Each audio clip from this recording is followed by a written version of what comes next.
The last serious effort for immigration reform, which happened 2006-2007, was stopped by a minority, these very extremist nativist groups. These include FAIR, Numbers USA, the Center for Immigration Studies, all of whom come from the same network, founded by this guy called John Tanton. Basically, he's a eugenicist. I mean, he believes that this country should remain a white Anglo-Saxon country. I've come to the point of view that for European American society and culture to persist requires a European American majority, and a clear one at that.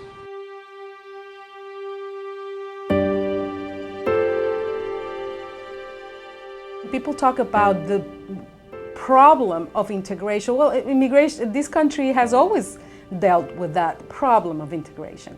We've had all throughout our history, a series of waves of immigrants. There's no difference between the way people used to talk about the Irish or the Polish or the Italian and the way some people talk about the Mexicans and the Latinos today. It's exactly the same. All the fears raised in the immigration debate comes from xenophobia. A lot of it does, let's put it that way. You shouldn't be scared. My God, this country has shown us so many times that these immigrants become Americans within one generation. Why are you freaking out? The funniest thing about these xenophobes is that so many of them profess to love America and love American history. They're obviously the worst students of it. The demographics are changing. It's not a traditional America anymore. And now the president who's waging a war on traditional America. The white establishment is now the minority. We must not fundamentally transform America as some would want. We must restore America and restore her honor. But I think when statements like that are made, it sends a sense of fear into the reader, into the audience, into the listener of like, oh, they're different from me. We're not the same, and I should be scared of that. I grew up and I lived in an all-white town, and I went to an all-white school. We didn't have gangs. We didn't have, violence on the scale we have today. 57% of our American population are non-white, and 43% are white. And this is a big change. Integration was forced upon white America at the point of a bayonet.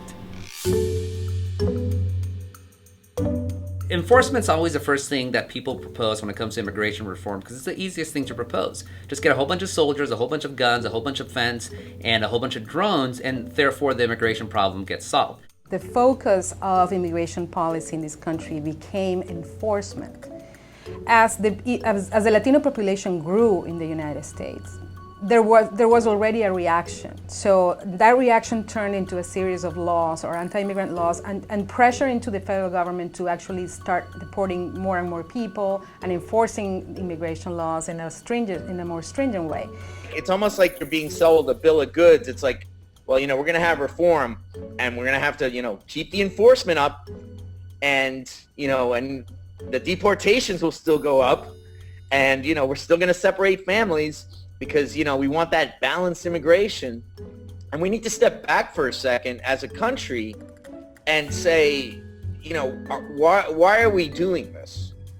Why is there this emphasis on enforcement? The number of deportation cases hits a record high. ICE expects to keep increasing the number of expulsions. The number of people deported more than doubled.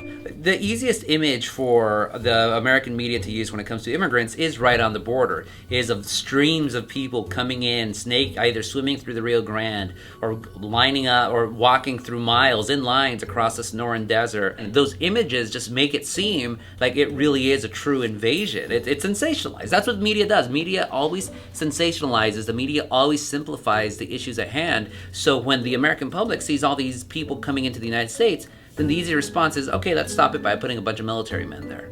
Good fences make for good neighbors. I believe in securing our borders. Our borders are not secure. Securing our borders. We have made historic investments in manpower, technology, and infrastructure to help secure our borders. I think the answer is you put up a fence. A fence, electric wiring that stings people that they can't get through and they can't clip. Continue building the 18-foot high fence. Americans have always equated immigrants with criminality just because the vast majority of immigrants who have come to this country historically have been poor, but this idea of Mexicans being this criminal species of people. Couple that then with stereotypes that people have about Mexicans, whether immigrant or not, the bandito, the spicy señorita, and you have a marriage of really scary, it really has a scary outcome for a lot of Americans. Like, oh my God, a Mexican and a Mexican immigrant, they're born criminals. We should be scared of them, and now they're coming into our country, into areas they've never been to before. Obviously, they only come here for nefarious purposes, so we should really be scared of them, and we should do anything possible to stop them from coming here. The logic is immigrants are criminals and immigrants are Latinos. So hence, Latinos are criminals. You listen to Fox News, you listen to AM radio, and you hear like all these people just saying, should go to the back of the line, they're illegal, they're criminals, without ever once mentioning the human interest story. And what happens if one of these released illegals does something illegal? I mean, what if there's a crime committed as a result of this? Somebody comes across the border in the middle of the night. Why are they doing that? Really, 3 reasons. 1, they're terrorists. 2, they're escaping the law. Or 3, they're hungry. They can't make a living in their own dirtbag country. Right now, the drug smugglers from Mexico have bases in 1,000 cities in the United States.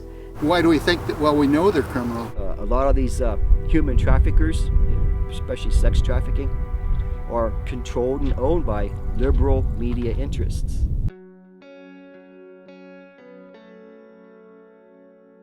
Americans will always insist that immigrants are here to exploit Americans, whether by welfare, but whether by stealing from you, because again, that is in their mind that the immigrant class is a criminal class and they're lazy. The government is promoting a gateway for new citizens to take advantage of government benefits. And they come to this country and Democrats instantly get them on welfare, instantly get them having illegitimate children. The Department of Homeland Security basically serving as a menu of handouts and giveaways that they can jump on. We are importing a lot of people into this country who are not contributing. They know how to game all our benefits. They're on food stamps, they go to the hospital, they get free education, they get free medical care. I know a lot of people from Mexico, they're just here for the money. They just want to earn the money. They don't even want to be here.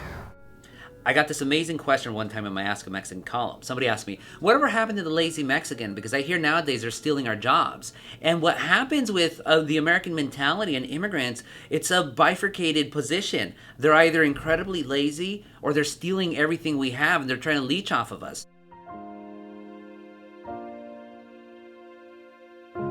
Beatings and deaths at the hands of Border Patrol agents. An immigrant being beaten and tasered by Customs and Border Protection, Valeria Munique Tachiquin, was shot several times by a Border Patrol agent as he served an arrest warrant for someone else. People love to demonize immigrants. People love to dream about all the punishments that illegal immigrants should go through. Pick up your property, take your money, and go home.